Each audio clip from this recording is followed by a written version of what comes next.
que abran sus Biblias en el primer capítulo de la epístola a los Efesios. Y hemos ido avanzando un poco lento porque tenemos que ir cubriendo grandes cosas de este primer capítulo. No podemos avanzar de manera rápida en este primer capítulo a los Efesios. Debemos ir deteniéndonos, debemos ir masticando ciertas cosas. Muchas veces somos como niños que vamos directo a las cosas que más nos gustan y nos perdemos bendiciones grandes por no meditar en la riqueza y la profundidad de la palabra del Señor. La semana pasada, ¿se recuerdan de qué hablamos? Verso 7, Efesios capítulo 1, verso 7. ¿En quién tenemos redención por su sangre? El perdón de nuestros pecados. ¿Ya se recuerdan por qué el apóstol Pablo no usa la palabra muerte? Que perfectamente podría decir, tenemos redención en su muerte. Sin embargo, usa la palabra sangre. ¿Por qué? Porque este término sangre ilustra, identifica, señala todo lo que nosotros podemos encontrar en el Antiguo Testamento respecto de la obra vicaria o sustitutoria de Cristo. ¿Se recuerdan que por cada ley quebrantada en el Antiguo Testamento había un derramamiento de sangre? Hebreos capítulo 9 también lo señala y nos dice que sin derramamiento de sangre no hay perdón de pecados. Sin derramamiento de sangre no hay perdón de pecados. Sin embargo, es maravilloso que Pablo va uniendo la última frase del versículo 6, dice, para alabanza de la gloria de su gracia, con la cual nos hizo aceptos en él, en el amado. Y también hacíamos mención de esta palabrita, en el amado, porque Pablo cambia dramáticamente la lógica de su discurso. Desde el verso 1 en adelante, el apóstol Pablo está usando la palabra en Cristo, ¿cierto? En Jesucristo, por medio de Él. Sin embargo, cuando llega al verso 6 dice, en Él, amado. Y eso es súper importante para nosotros y maravilloso. Porque nos está diciendo que nuestra vida está en el amado. Está señalando que nuestra vida está resguardada, cubierta por el amado. Nosotros conocemos a el Señor Jesucristo, revelado en las Escrituras como sus nombres: Mesías, Cristo, Jesús, Señor, Hijo de hombre, Hijo de Dios, Hijo de David. Sin embargo, desde toda la eternidad a Cristo se le llama el amado. Y cuando Él se hace presente en su ministerio público, Mateo capítulo 3, verso 17, cuando se abren los cielos se escucha la voz decir, este es mi Hijo amado, en quien tengo complacencia. Por lo tanto, lo que nos enseña estos primeros versos del primer capítulo de Efesios es que toda nuestra vida tiene significado en el amado. Toda nuestra vida tiene significado en el amado. En términos prácticos, ¿esto qué significa para ti y para mí? Que si usted fue elegido en Cristo, eso excluye cualquier tipo de obra que usted pudiera hacer. La elección no es producto de lo que usted hizo o lo que iba a hacer algún día. La elección está motivada y fundamentada por el amado. Pero también significa algo muy potente para nosotros. Que pase lo que pase contigo y conmigo, ya sea bueno o sea malo, eso no cambia en nada. Absolutamente en nada, ni un ápice. Nuestro estado, nuestra posición de estar en el amado. Nada de lo que usted haga o deje de hacer va a cambiar esa posición. Ah, entonces, pastor, chipe libre. ¿Cuántos ven la comedia? Pésimo. Chipe libre. No. ¿Pecaremos para que la gracia abunde? De ninguna manera. ¿Sabe por qué? Porque nuestra elección también tiene un propósito definido. La elección que Dios hizo de nosotros también tiene un propósito definido. ¿Cuál es el propósito definido? Busque por favor Efesios capítulo 1, verso 4. Según nos escogió ¿En quién? En Él. En Él. Ya sabemos que esa es la palabra favorita de Pablo, ¿cierto? 150 veces la repite. Según nos escogió en Él antes de la fundación del mundo, ¿para qué? Para que fuésemos santos y sin mancha delante de Él. ¿Cuál es nuestro destino? Ser santos y sin mancha delante de Él. Es decir, hay un día señalado y bendito donde ya no hay más presencia del pecado. George Whitefield decía: yo quiero estar en aquel lugar donde yo no pueda pecar y donde yo jamás pueda ver pecar a otros. Y ese es el estado de gloria. No hay más pecado. Y con ese día soñamos nosotros. Amén. Porque ahí el pecado desaparecerá absolutamente. Mientras tanto, hoy nosotros tenemos esta lucha, esta tensión. Fuimos libertados del poder del pecado por medio de la redención que Cristo hizo de nosotros. Sin embargo, Pablo bien lo ilustra en Romanos capítulo 7. Es como que si nosotros anduviésemos amarrados a un muerto podrido. Recuerda que Pablo en Romanos 7 él dice: ¿quién me librará de este cuerpo de muerte? Él está ilustrando, usando una figura del Imperio Romano, que era una sentencia para los traidores del imperio. ¿Qué hacían? Tomaban un muerto podrido, un cadáver en descomposición, y lo amarraban al traidor del imperio. Lo ponían piel con piel, boca con boca, nariz con nariz, mano con mano, y ahí dejaban a ese hombre que se contaminara con la pudrición del cadáver descompuesto. Pablo está diciendo: ¿quién me librará de este cuerpo de muerte? No se está refiriendo a la carne, ojo, está hablando de esta naturaleza pecaminosa que usted y yo tenemos. Sin embargo, él dice: más gracias sean dadas a Dios, que nos da la victoria por medio de nuestro Señor Jesucristo. ¿Qué significa eso? Que su vida y mi vida también está unida ¿a quién? Mi vida y su vida está unida al santo. Mi vida y su vida está unida al puro. Mi vida y su vida está unida al justo. Mi vida y su vida está unida a aquel que no puede pecar ni desea pecar. Mi vida y su vida está unida al amado. Y eso es gloria para nosotros. Porque todo lo que sea del amado es nuestro. Y todo lo que es nuestro es del amado. Esa es la bendita doctrina de la unión con Cristo, que es de mucho consuelo para ti y para mí. Por lo tanto, usted no está unido a sus fracasos.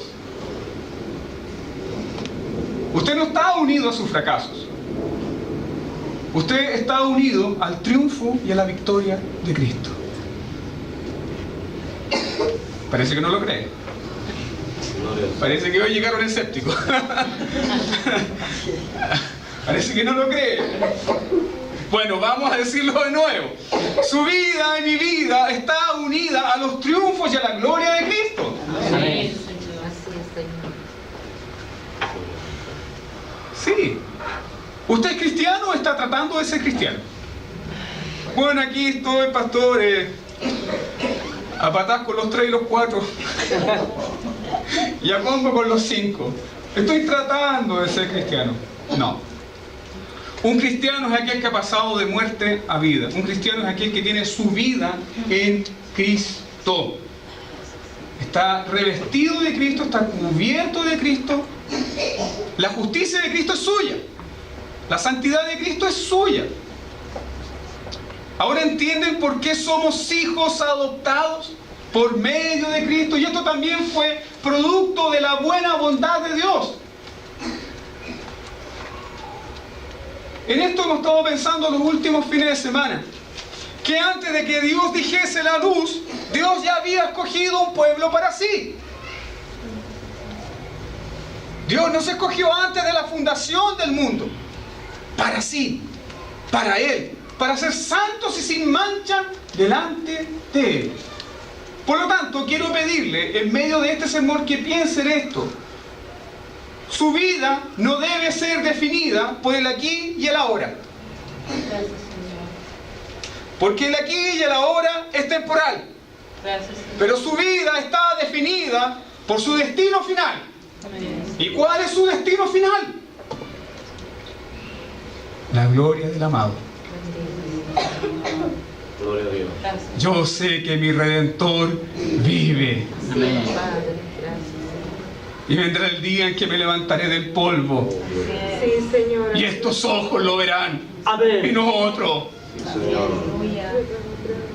¿A quién tengo yo en los cielos? Sino a ti. Y fuera de ti, nada deseo en la tierra. Mi corazón y mi carne desfallece, mas la roca de mi corazón es el Señor para siempre. Amén. Él es mi porción, por cuanto en Él esperaré. Pero esto se nos olvida a nosotros los cristianos. Porque queremos definir nuestra vida en el aquí y en el ahora. Pero tu vida tiene significado. Es lo que Cristo es para nosotros y por nosotros, por toda la eternidad. Quiero pedirle que fije su atención en el verso, la última parte del verso 7, hasta el verso 10, porque este es el texto donde vamos a estar meditando. Dice, según las riquezas de su gracia, que hizo sobreabundar para con nosotros en toda sabiduría e inteligencia, dándonos a conocer el misterio de su voluntad, según su beneplácito, el cual se había propuesto en sí mismo. ¿Qué se había propuesto? Verso 10. De reunir todas las cosas en Cristo, en la dispensación del cumplimiento de los tiempos, así las que están en los cielos como las que están en la tierra. Maravilloso que el perdón de sus pecados, lo primero que encontramos en el verso final del verso 7 y continuación del verso 8, el perdón de sus pecados, ¿dónde está cimentado? ¿De dónde procede el perdón de nuestros pecados? El perdón de nuestros pecados procede de la abundante gracia de Dios. El perdón de nuestros pecados es conforme a las riquezas de su gracia. El perdón de tus pecados es conforme a las riquezas de su gracia. Vamos a meditar en esto. Si Cristo no hubiese derramado su sangre por nosotros, en esta sustitución vicaria por nosotros, jamás habría perdón. El perdón de nuestros pecados no fue un perdonazo, como a muchos les gustaría que sucediera con las deudas, que el banco nos hiciera un perdonazo, ¿cierto? Ayúdanos, Señor. No, el perdón de nuestros pecados no fue un perdonazo, no fue una amnistía. ¿Usted sabe lo que sucede en amnistía? Que simplemente se olvidan la ofensa y nadie hizo nada. No fue así. El perdón de nuestros pecados fue un pago sustitutorio. El perdón de nuestros pecados fue el pago que Cristo hizo por todas nuestras ofensas y por todas nuestras deudas y por todas nuestras rebeliones. Por eso Él tomó nuestro lugar en la cruz de Calvario. Estos eran los términos del pacto de redención. El pacto de redención decía lo siguiente: Dios le entrega a su Hijo un pueblo. No le entregó un pueblo santo, no le entregó un pueblo bueno. Por eso Efesios 1:4 nos está diciendo que nos escogió en Él para ser, ¿qué cosa? Santos y sin mancha. ¿Eso qué nos enseña? Nos enseña que no fuimos escogidos porque éramos buena gente, gente simpática, gente bonita. No, fuimos escogidos para hacerlo en Cristo. Porque Dios el Padre amó a un pueblo y se lo entregó como ofrenda a su Hijo. Ahora ese pacto de redención decía que el Hijo debía morir y tomar las injusticias de ese pueblo y regalarle su justicia. Y ahí nosotros encontramos los textos del Antiguo Testamento, por ejemplo, Isaías capítulo 53, Salmo capítulo 40, el hacer tu voluntad, Dios mío, me ha agradado. Vengo a cumplir la ley. vengo a ser conforme al rollo, vengo a dar mi vida por mis hermanos. Y ya también Isaías 53 nos dice, herido fue por nuestras rebeliones. ¿Se da cuenta que hay un intercambio? Herido fue por nuestras. Es decir, nuestras rebeliones, nuestro divino sustituto las hace suyas. ¿Por qué? Porque Él está pagando por ti y por mí. Porque Él está pagando por su pueblo. Herido fue por nuestras rebeliones. El castigo de nuestra paz fue sobre Él. Y por su llaga nosotros fuimos curados. Él es el divino sustituto desde toda la eternidad. Él no vino a ser sustituto en la cruz. Él desde toda la eternidad ha sido el intercesor, ha sido el mediador y ha sido el sustituto de su pueblo. Y lo será para siempre. Por eso nuestra vida tiene significado en Cristo desde principio a fin. Y como ya decíamos la semana pasada, ser cristocéntrico no es una moda. No es una moda teológica. Ser cristocéntrico es el sentido de la Biblia, de la historia y la redención. Cristo no es un agregado en tu vida. Cristo es tu vida. Amén. Cristo no es la famosa Chris Card, con la cual yo compro y adquiero lo que yo necesito y simplemente uso al Señor. No. Cristo el Señor es mi vida, Cristo el Señor es mi todo. Así lo presenta el apóstol Pablo. Entonces, se da cuenta que hay perdón completo, hay perdón total, porque la ofrenda, porque la sustitución es total. Una deuda eterna debe ser pagada por un ser eterno. Una ofensa tan alta como la rebelión contra Dios debe ser pagada con muerte. Porque la paga de nuestros pecados es la muerte. Y Dios no acepta menos que eso. Sin embargo, esa muerte debía ser efectuada por un ser perfecto. Por eso cuando Juan Bautista ve a Jesús desde lejos, ¿cómo lo presenta? ¿Lo presenta como el Mesías? ¿Lo presenta como el Rey? ¿Cómo lo presenta? He aquí el Cordero de Dios que quita el pecado del mundo. Él lo está presentando como el último y final Cordero. No hay otra sustitución. Cristo y solo Cristo. Usted es mi pastor. Lo perdono. Gloria a Dios. Fantástico. Me perdonó porque yo no tengo para pagar 400 lucas que vale ese teclado. Pero el hecho de que Él me perdone, ¿restituye el teclado? No. ¿Se da cuenta? Cuando tú eliges perdonar, tú asumes el costo de la ofensa. ¿Sí o no? Porque si Él me dice, no, lo perdono, ¿pero eso va a restituir el teclado? De ninguna manera. Dios nos perdonó. Él eligió pagar el costo de nuestro perdón. Y no podía ser un hombre, no podía ser cualquier persona. Puso a su Hijo como propiciación por nuestros pecados. Él mismo paga. Él mismo paga por nosotros y para nosotros. Gloria a Dios. Ahora ese perdón, dice el apóstol Pablo en Efesios 1:7, es conforme a las riquezas de su gracia. Detengámonos ahí. Dice según las riquezas. Entonces Dios, para perdonarnos, ¿usó un poco de gracia o nos dio conforme a su gracia?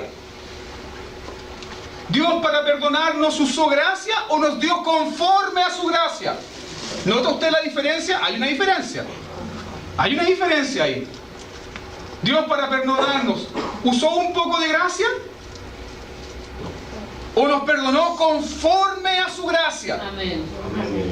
Dios nos perdonó conforme a su gracia. Amén, Señor. ¿Eso qué quiere decir? que Dios en la cruz, por medio de su Hijo, no se dio un poquitito por ti. Se entregó todo.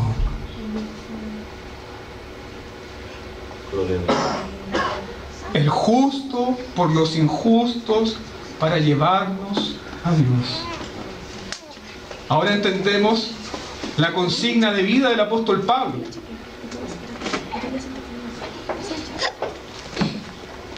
Ya no vivo yo, Cristo vive en mí. Y lo que vivía en la carne lo vivo ahora en la fe del Hijo de Dios que me amó y que hizo, se entregó a sí mismo por mí. Bendito perdón y bendita redención, que Dios entrega todo por nosotros. Así es, mi Dios. Eso es el Evangelio, hermanos. Dios entregó todo por ti. En la cruz Él se entregó todo por ti sin reserva alguna. Por eso Dios no quiere un pedacito de ti. Ay, Señor, sí, confórmate con 2 horas a la semana. No, Señor, no tengo tiempo para orar porque voy al nivel 50 de Candy Crush. No, Señor, no puedo. Dios no quiere momentos de ti. Dios no quiere segundos de ti. Dios quiere todo de ti. Gloria a Dios. Y lo demanda todo de ti. Porque Él se entregó todo por ti. Si alguno quiere ser mi discípulo, tome su cruz, niéguese a sí mismo y sígame. Porque el que guarda su vida para sí, la va a perder. La va a perder. Pero aquel que entrega su vida por mí, la va a encontrar. Eso está diciendo Jesús. Y eso fue tan cierto para Jesucristo. Porque Él se entregó todo por su Padre. Todo, sin reserva. Yo recuerdo una vez un hermano, estábamos orando y él dice, Señor, así como una voz como muy piadosa, dice, Señor, una partícula de tu gracia. Y yo luego digo, ¿qué? ¿Qué está diciendo? Solamente una partícula de... Él decía, solamente una partícula de tu gracia me hará justo. No tiene sentido lo que está diciendo. Porque Dios nos perdonó conforme a las riquezas de su gracia, no conforme a algo de su gracia, sino en totalidad y a cabalidad y en conformidad a toda su gracia. ¿Lo nota usted? ¿Lo entiende? ¿Se ha dado cuenta que hay gente que tiene dinero y cuando usted le va a pedir algo, usted espera que esa persona le dé en conformidad al nivel de ganancia que tiene? ¿Sí o no? Pero cuando no nos da en conformidad al nivel de ganancia que tiene, ¿qué nos pasa? María, ¿qué pasó, papito? ¿Sí o no? Bueno, Dios no fue mezquino. Dios entregó todo por nosotros. Él se dio todo por nosotros en su Hijo Jesucristo. Eso está plasmando Pablo en esta idea. El perdón de nuestros pecados ha sido en conformidad a las riquezas de Dios, a las riquezas de su gracia. Por lo tanto, nunca piense en el perdón de sus pecados como algo pasajero. Siempre piense en el perdón de sus pecados como la manifestación de la gracia de Dios. San Agustín ya decía que el púlpito que usó Dios para predicar el amor fue la cruz. Desde ese púlpito Dios predicó el amor para su pueblo. Desde la cruz. Desde la cruz nos está diciendo, te amo, te amé, mi hijo di por ti, porque no había otro modo para reconciliarte. Ahora entiende usted también el Salmo 103, verso 10. Dios no nos da conforme a ¿qué? A nuestros pecados. El Salmo 130, versos 3 y 4 nos dice, Señor, si tú mirases nuestros pecados, ¿quién podrá mantenerse en pie delante de ti? Sin embargo, el mismo salmista dice, en ti hay perdón para que seas temido. Cuando comprendemos la naturaleza de nuestro perdón, cuando comprendemos la naturaleza de la gracia, en nosotros se despierta un temor reverente por Dios. Amén. El hombre, la mujer que entiende la gracia, no es una gracia barata. Amén. Gloria a Dios. ¿Lo entiende? Sí, la gracia no tiene costo para nosotros, porque es imposible costearla. Es imposible que tú y yo proporcionemos algo en conformidad a esa gracia. No podemos. Pero eso no significa que no tenga costo. Porque ¿qué le costó a Dios? Su Hijo amado. Y en la cruz Él sigue siendo su amado. Y Él tiene que abandonar a su amado en la cruz. Porque su amado está siendo el sustituto de su pueblo amado. Del pueblo que Él ha amado para siempre. Vamos por un momento al verso 8. Dice: las riquezas de su gracia que hizo sobreabundar para con nosotros en toda sabiduría y en inteligencia. ¿Se dio cuenta que el apóstol Pablo dice que este perdón de nuestros pecados es en conformidad a qué? ¿A su misericordia? ¿Dice así? ¿Dice que el perdón de los pecados es conforme a su misericordia? No. ¿Por qué dice gracia y no misericordia? ¿Por qué?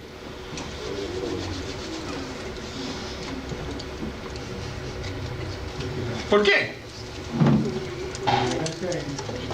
Porque gracia es distinto a misericordia. ¿O no? ¿O son iguales?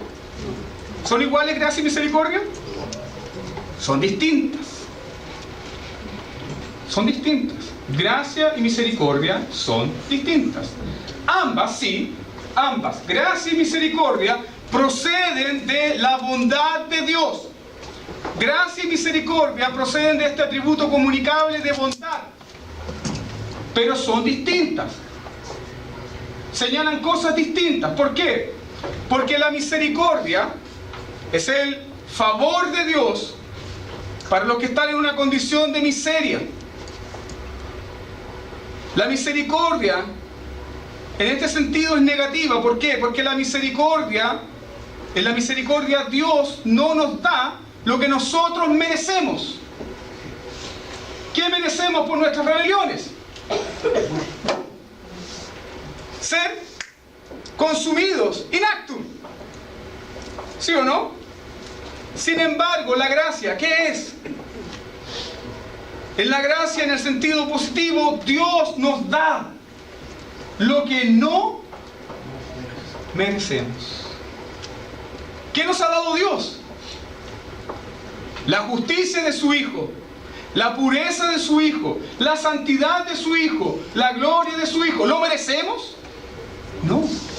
La gracia nos da a nosotros algo que nosotros nunca podemos lograr. Por eso nuestra salvación no depende de obras. Porque nunca vamos a poder hacer las obras que Cristo ha hecho. Es imposible. La calidad de esas obras es imposible.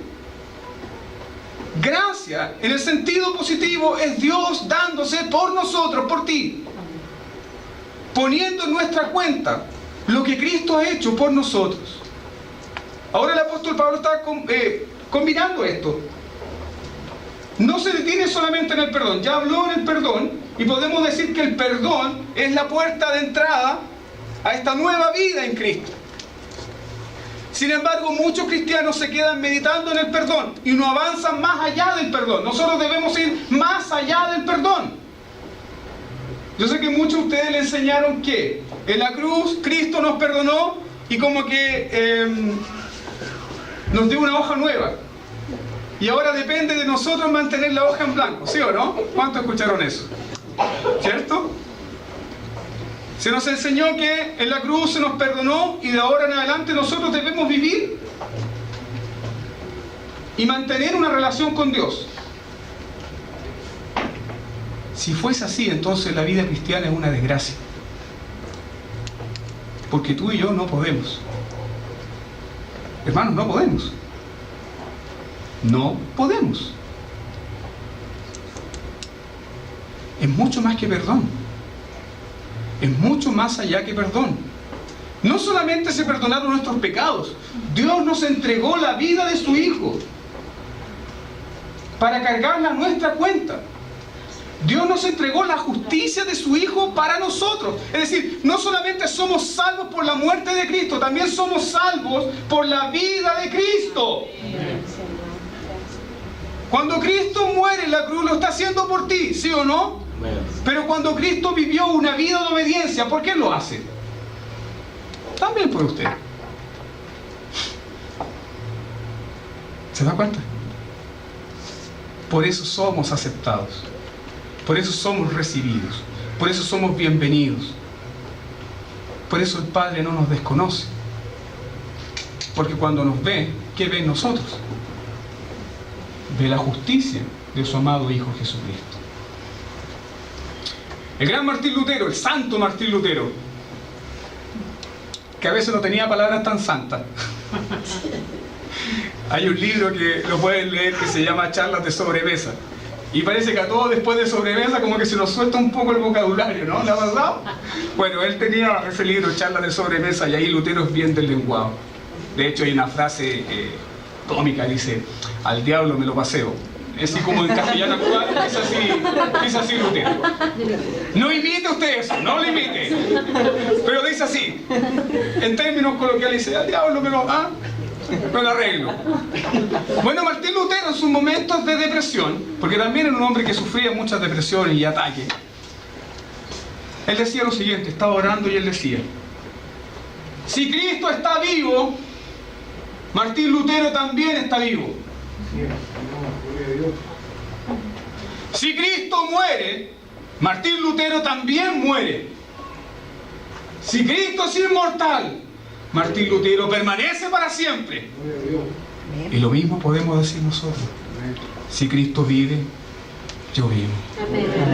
Si Cristo está delante del Padre, yo también. Porque estamos unidos a Él.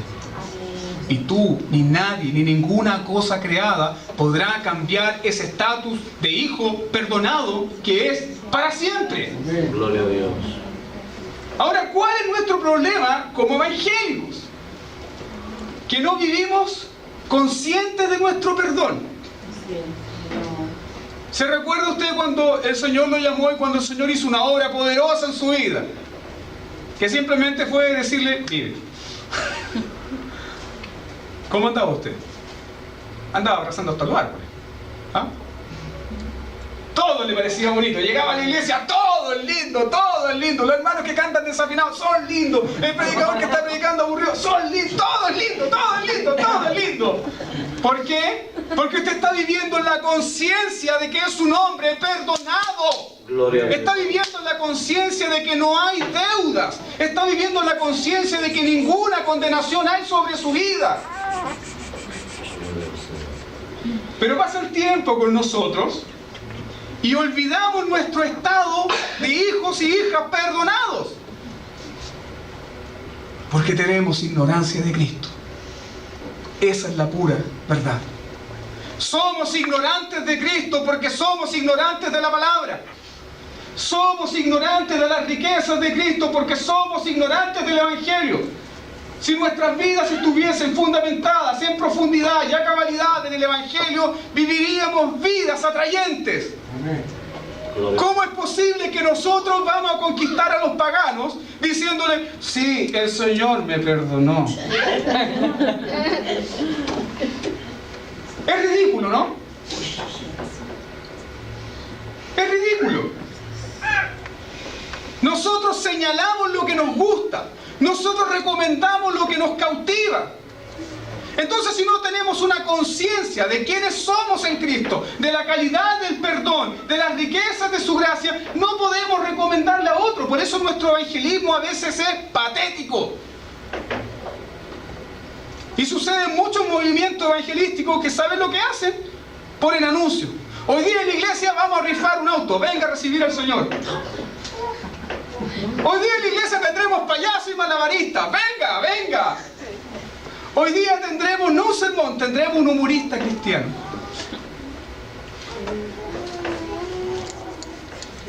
Si estuviéramos conscientes de las riquezas de Cristo, si estuviésemos conscientes de la calidad del perdón que se nos ha otorgado, viviríamos vidas realmente atrayentes y contagiosas. Seríamos cristianos contagiosos. ¿Cómo piensa usted que su vecino, su compañero de trabajo va a ser cristiano si ve que usted vive en amargura? ¿Lo nota? ¿Cómo cree usted que andaría un hombre que de la noche a la mañana le han perdonado todo? ¿Cómo andaría por la calle? ¿Conoce la canción Happy? Así andaría. Pero ¿qué pasa con nosotros? Olvidamos la riqueza de nuestro perdón. Olvidamos las riquezas de su gracia. ¿Y qué hacemos? Sufrimos de amnesia de la gracia. Este es el síntoma de los cristianos. Sufrimos de amnesia de la gracia. Entonces se trastocan nuestros destinos. Confundimos nuestra vida eterna con el presente. Y ahí surgen las depresiones. Y ahí surgen los desánimos. Y ahí surgen los desalientos. Pero el hombre, la mujer, que vive consciente de la naturaleza de su perdón y de la riqueza de Cristo, ese hombre y esa mujer está por encima de la media. Vive con otra conciencia. Luego el apóstol señala, dice, que hizo sobreabundar para con nosotros en toda sabiduría y inteligencia. Esto es muy importante. No solamente el perdón de nuestros pecados, además, ¿qué se nos da? Dos cosas: sabiduría y inteligencia. ¿Y por qué? Porque el pecado también ha dañado ¿qué cosa? ¿Ah? Si todos éramos descocados, hermano. ¿Qué? No se ríe. ¿Qué dañó el pecado? Dañó nuestro entendimiento. Nuestra razón está embotada. Pero el nuevo nacimiento también regenera, transforma nuestra razón y ahora podemos entender, comprender quiénes somos en Cristo. ¿Qué es lo que Cristo está haciendo en nosotros y para nosotros? Porque antes éramos necios y vivíamos como necios. Pero ahora vivimos como sabios. ¿Qué es la sabiduría? ¿Qué es la sabiduría? La sabiduría es vivir conforme a los principios del mundo, según los presupuestos del mundo, según lo que dice la última moda filosófica, según lo que están enseñando los profesores que saben mucho en la universidad. ¿Qué es la sabiduría? El temor al Señor. Esa es la sabiduría. Es el temor al Señor. Es una dedicación al Señor. Es una piedad para el Señor. Nuestra vida cristiana se fundamenta también en esa sabiduría. ¿Por qué? Lea por favor rápidamente 1 Corintios capítulo 1, verso 30. Qué bueno que tienen Biblia.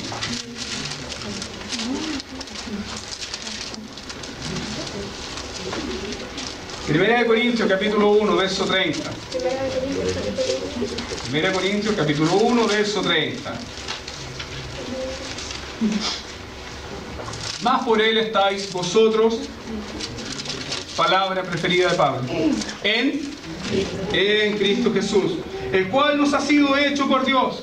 Número 1, sabiduría, justificación, santificación, redención, para que como está escrito, el que se gloría, gloríese en el Señor. Gloria a Dios. Cristo es nuestra sabiduría. Amén. Entonces, cuando nosotros comprendemos esto y vivimos de acuerdo a esta verdad, no tenemos miedo en reconocer nuestros errores. Cuando entiendo que Cristo es mi sabiduría, no tengo miedo en reconocer que he metido la pata, no tengo miedo en reconocer que muchas decisiones que he tomado en la vida han sido decisiones necias. Pero parece que eso no pasa acá, ¿cierto? Todos hemos tomado buenas decisiones en la vida, ¿cierto? No. A causa de que somos necios, Cristo es nuestra sabiduría. pero también es nuestra justicia, también es nuestra santidad, también es nuestra redención. Ahora Pablo nos dice que juntamente con Dios prodigarnos a nosotros, darnos a nosotros el perdón de nuestros pecados, nos dio sabiduría y entendimiento. Porque ¿de qué nos serviría a nosotros, queridos hermanos, el perdón de nuestros pecados si no pudiésemos comprender la naturaleza de ese perdón? Dígame usted.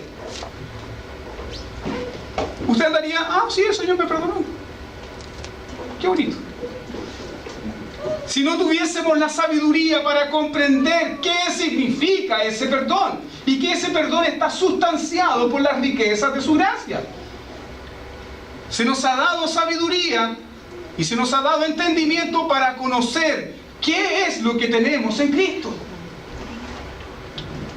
Los cristianos deprimidos, los cristianos desalentados y los cristianos desanimados, y entre ellos yo también me incluyo, porque muchas veces tenemos ese tipo de situaciones. ¿Sabe por qué pasa? Porque somos ignorantes de Cristo. Ignoramos las riquezas de su gracia. Ignoramos lo que se nos ha dado. ¿Se recuerda usted cuando se termina el tiempo de la segregación en los Estados Unidos? Con la famosa lucha, ¿cierto?, que dio Martin Luther King. Ustedes sabían que antes, ¿cierto?, habían buses para negros y buses para blancos. Y en algunos lugares de Estados Unidos, ¿cierto?, los negros no tenían ningún derecho a tomar bus. Y si iban en un bus, ellos tenían que darle el asiento, ¿cierto?, a los blancos. Cuando se quita la segregación, aún muchos de esos negritos vivían con esa mentalidad de que si veían a alguien blanco arriba del bus, ellos inmediatamente se paraban. Vivían en ignorancia de qué cosa, de la libertad que habían concedido. Y muchos cristianos viven así, esclavos de religión, esclavos del legalismo, esclavos de reglas de hombres. Y esas malditas reglas son las que también destruyen las iglesias. Vivimos ignorantes del perdón y de la gracia. Vivimos ignorantes del Evangelio. Y por eso no contagiamos a nadie. Porque ¿quién se va a querer acercar a eso llamado buenas nuevas?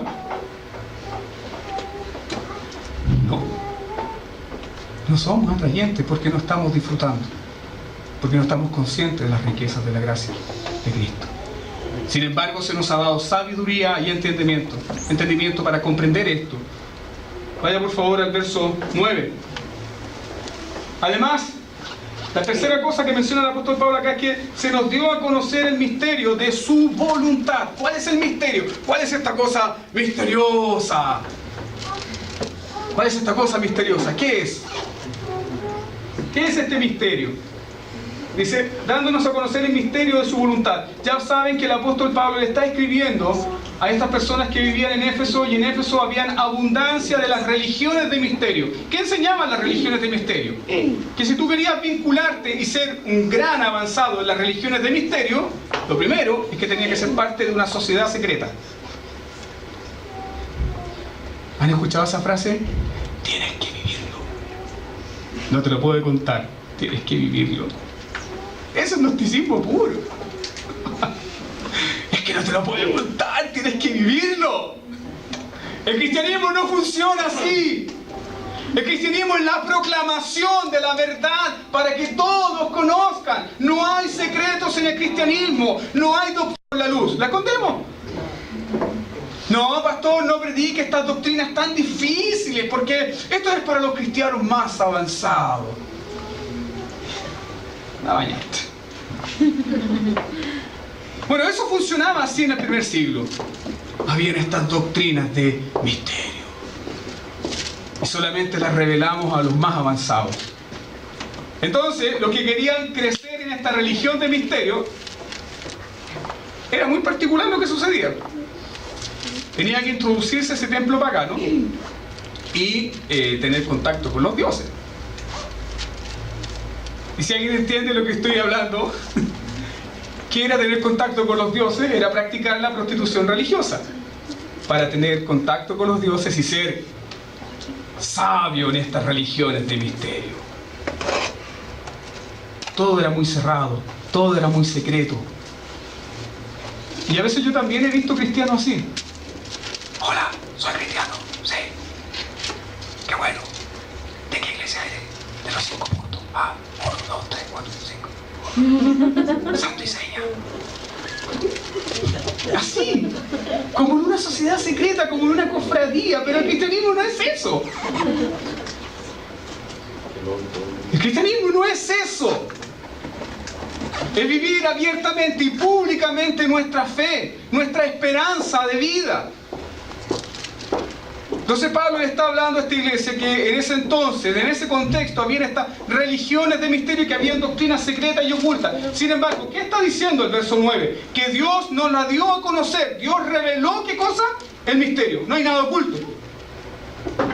Dios reveló el misterio. Dice así el verso 9, dándonos a conocer el misterio de su voluntad. El misterio de su voluntad. Ojo, en el Nuevo Testamento un misterio no es algo incomprensible. Porque la fe cristiana no es irracional. Si a usted le dijeron que para ser cristiano tenía que dejar el cerebro afuera, bueno, arrepiéntase. La fe cristiana no es irracional. Misterio, según el Nuevo Testamento, no dice relación con algo incomprensible. Dice relación con algo que necesita ser revelado. Que por nuestras propias fuerzas no lo podemos entender ni comprender, sino que necesitamos que alguien lo revele. Ahora, ¿cuál es el misterio oculto?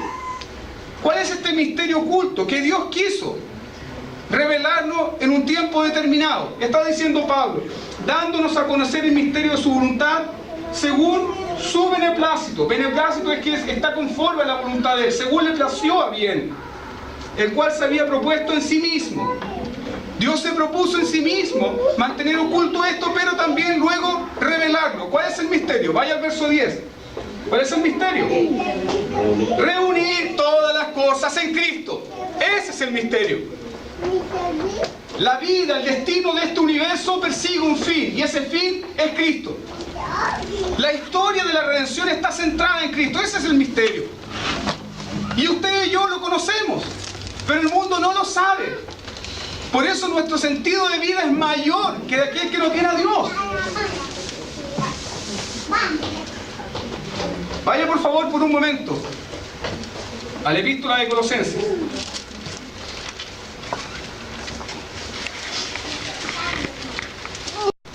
De la cual fui hecho ministro, según la administración de Dios que me fue dada para con vosotros, para que anuncie cumplidamente la palabra de Dios. Verso 26. El misterio que había estado oculto desde los siglos y edades, pero que ahora ha sido manifestado a sus santos, a quienes Dios quiso dar a conocer las riquezas de la gloria de este misterio entre los gentiles. ¿Cuál es el misterio? Cristo en vosotros, la esperanza de gloria. Amén. Gloria a Dios. Cristo en vosotros, la esperanza de gloria. Amén. ¿Por qué? Porque todo el Antiguo Testamento está mostrando un pueblo que vive a la luz de Dios, que tiene la presencia de Dios en un tabernáculo, después en un templo.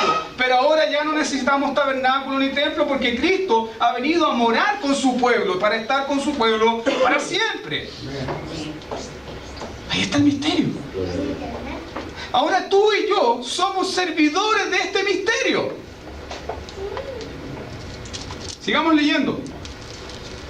Dice, a quien anunciamos amonestando a todo hombre y enseñando a todo hombre en toda sabiduría, a fin de presentar perfecto en Cristo Jesús a todo hombre, para lo cual también trabajo, luchando según la potencia de Él, la cual actúa poderosamente en mí. Vivimos por el misterio, somos siervos de este misterio. Es un misterio para el mundo, pero para nosotros ha sido revelado. El mundo no tiene idea en qué va a terminar. El mundo no tiene idea de cuál es el fin de este universo. Usted sí. Usted entiende el misterio. Con esto vamos a terminar. Vaya al verso 10, dice, reunir, ¿qué cosa? Todas las cosas en Cristo. Dios ha propuesto esto, reunir todas las cosas en su Hijo amado, Dios se ha propuesto reunir las cosas que están en los cielos como las que están en la tierra, en la consumación de los tiempos. Dios se ha propuesto de que todo en este universo esté saturado de Cristo. Dios se ha propuesto, Dios el Padre, el único fin que persigue es que su Hijo Jesucristo sea visto y apreciado por toda la creación, en todo lugar y en cada rincón. Y quien nos comisiona a nosotros en este misterio es el Hijo de Dios. Mateo capítulo 28, ustedes pueden ver ahí la calidad del Rey de Gloria. Él dice: toda potestad me es dada en los cielos y en la tierra. Por lo tanto, vayan a las naciones y hagan discípulos. Y aquí yo estoy con ustedes todos los días de la vida, todos los días, hasta el fin de los tiempos. Entonces, reunir todas las cosas en Cristo. Muchas veces al pueblo evangélico se le enseña: busca tu propósito. ¿Cuál es nuestro propósito? Según este texto, ¿cuál es tu propósito? ¿Cuál es el propósito de Dios para tu vida? Yo quiero que Dios me dé una casa, un esposo wiwi, un auto, una piscina, 4 hijos, vivir en la DS, ser una persona muy, muy feliz. Eso es basura. Usted puede tener todo eso y no tener a Dios. Usted puede tener todo eso y estar perdido. Usted puede tener todo eso y estar lejos de Dios. Cuando Dios el Padre te dio a Cristo, te lo dio todo. Y todo lo que ha venido ha sido simplemente añadiduras, son extensiones, nada más. Tú solamente necesitas a Cristo. Amén. Él es suficiente para ti. Él es todo para ti. Y gloria a Dios que nosotros estamos en este misterio. Porque vendrá un día cuando ya no será misterio. Vendrá el día cuando Cristo aparezca en su segunda venida. Y toda rodilla se doblará en los cielos, en la tierra y debajo de la tierra. Y todos reconocerán que Él es el Señor. Él es el Cristo. Él es el Señor para siempre. Pero hoy en día a los jóvenes se les enseña cada estupidez. Yo recuerdo cuando fui algunas veces a algunos congresos, no voy a decir que lo auspiciaba, para no herir susceptibilidades, pero los predicadores que traían siempre decían: tú eres el hombre de Dios para Chile, tú eres el hombre de Dios para Latinoamérica, busca tu propósito. Y ponían ese voz así como de Todicamo, y como empezaron a crear una atmósfera, y decían: Dios hará contigo grandes cosas.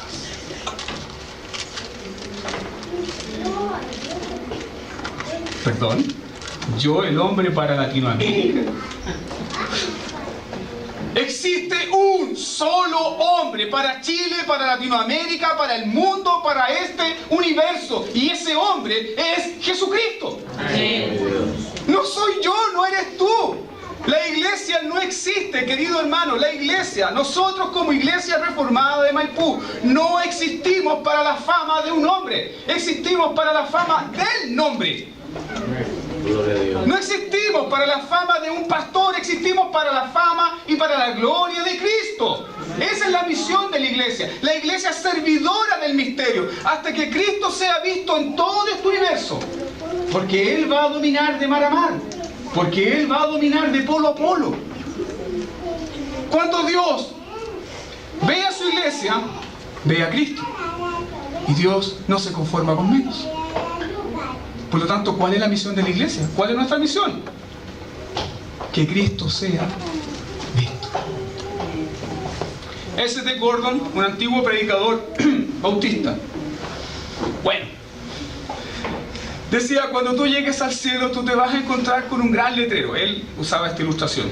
Decía: cuando tú llegues al cielo, tú te vas a encontrar con este gran letrero. ¿Y qué dice el letrero? Dice lo siguiente: Cristo y no los pentecostales. Cristo y no los bautistas. Cristo y no los presbiterianos.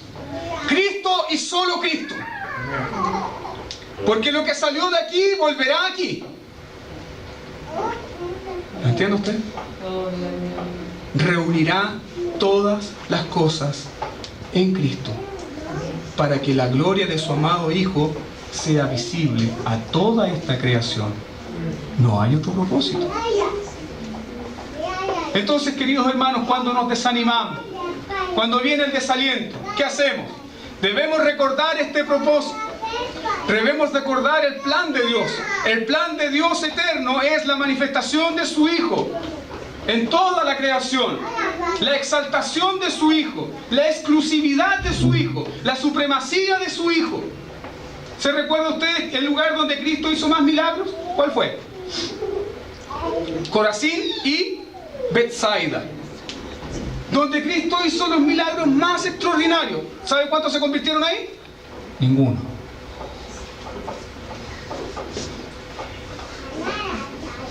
Ninguno. ¿Y sabe lo que dijo el Señor? Eso está en Mateo capítulo 11. El Señor se afligió, le dio depresión, llamó a su discípulo: Pedro, Juan, ven a subirme el ánimo que estoy un poco desanimado. Eso me encanta, de que a Cristo nunca lo vemos de esa manera. Y Él es 100% hombre. No se desanima. ¿Qué hace? En medio de ese momento tan duro, porque todos rechazan su mensaje y están viendo su milagro y nadie cree. ¿Qué hace Cristo? ¿Sabe lo que hace? Él se postra en tierra. Él mira al cielo y dice: te doy gracias, Padre, porque esto no se lo revelaste a los sabios, se lo has revelado a los pequeñitos, porque así te plació, Padre mío. ¿A quién le reveló este misterio? ¿A quién ha sido revelado este gran misterio? A su iglesia. A su iglesia, a ti y a mí. Por tanto, cuando vengan los momentos difíciles, ¿qué debemos hacer? Dar gracias y mirar el plan eterno de Dios. ¿Cuál es el plan eterno de Dios? Todas las cosas serán reunidas en Cristo y vendrá la consumación. ¿Qué significa para nosotros como iglesia esto? Que mientras tanto vamos a seguir celebrando los sacramentos, que mientras tanto vamos a seguir predicando, que mientras tanto vamos a seguir cantando, que mientras tanto vamos a seguir ensayando, que mientras tanto vamos a seguir enseñándole a los niños, hasta que el último